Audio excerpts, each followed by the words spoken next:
Two of the three fishermen rescued from Gough Island by the South African Navy have arrived safely back home. The third has opted to carry on fishing in the South Atlantic despite their ordeal. The three were marooned on the desolate island for nearly 2 weeks in terrible conditions. Gerard van Niekerk was on board the SAS Protea for this exclusive report of the dramatic rescue. It is called Operation Gondola, a mission to rescue 3 fishermen marooned on the remote South Atlantic island. With the lives of South Africans in danger, the Navy went full steam ahead to reach out a helping hand. It's an unwritten law amongst seamen that if there's another seaman in danger, you always go to his assistance. Because of the fact that we're working in such an inhospitable environment, a very hostile environment, if somebody is in trouble, let's say unwritten law of the sea, go to his assistance. The Navy rerouted the SAS Protea to Gough Island, more than 1,500 nautical miles from Cape Town. Fighting rough weather and big swells, it took the hydrographic survey ship 5 days to reach the island. Attempts to reach the stranded fishermen by boat or from the weather station on the island were abandoned. The only way to reach them was by helicopter. An alouette from 22 Squadron flew to the small bay on the northern side of the island.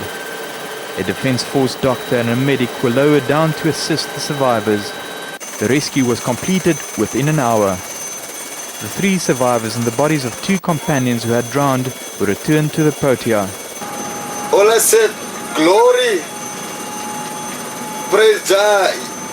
At last our arrival is at hand. The arrival of help is at hand.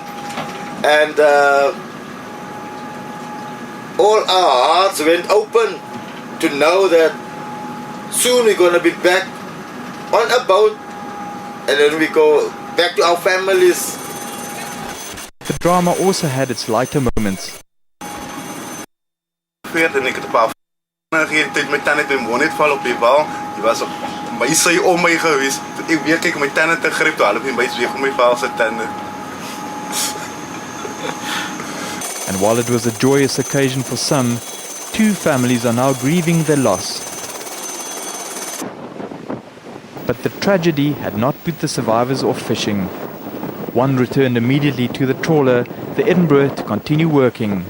For them, it's the only life they know. Gerard van Niekerk, E-News, Simonstown.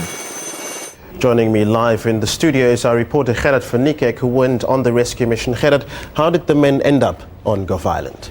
The fishermen were inspecting nets just off the island. They were fishing and they were caught by huge swells and a wave, and 2 of the fishermen landed on the island. They then sent a rescue craft to get food to the people on the island. They also landed up on the island, and 3 survivors were on the island, and 1 person then drowned. Are there any people living permanently on the island? The only people on the weather station, where we get our weather reports from, 3 scientists, but the rest of the island nobody lives there. Why? You said earlier that a ship had to go and take them food there. Why couldn't the people from the weather station supply them with food or even get them off out of the situation? In fact, the people from the weather station tried to reach them, but as you can see in the pictures, it's very steep cliffs. It looks very much like Chapman's Peak, if you can compare that with anything. We saw 2 or 3 of the men who came back. What was their condition like? Well, they were very dirty, and obviously sitting on an island for 2 weeks is no joke. They then returned to the ship, and first thing they asked for was a shower and a cigarette. Yeah. Gerard van Niekerk, thank you very much. 2 South African fishermen rescued from Gough Island spent much of today resting. They were also given medical checkups at a Cape Town hospital. The men were airlifted off Gough Island, 2,500 kilometers from Cape Town. They had been stranded there for almost a fortnight. This report from Gerard van Niekerk, who was on board the SAS Protea during the rescue.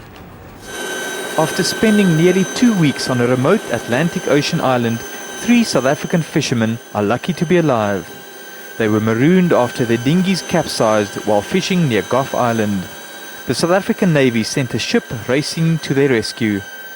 And in a daring rescue mission, a helicopter from 22 Squadron airlifted them out of the isolated Battle Bay.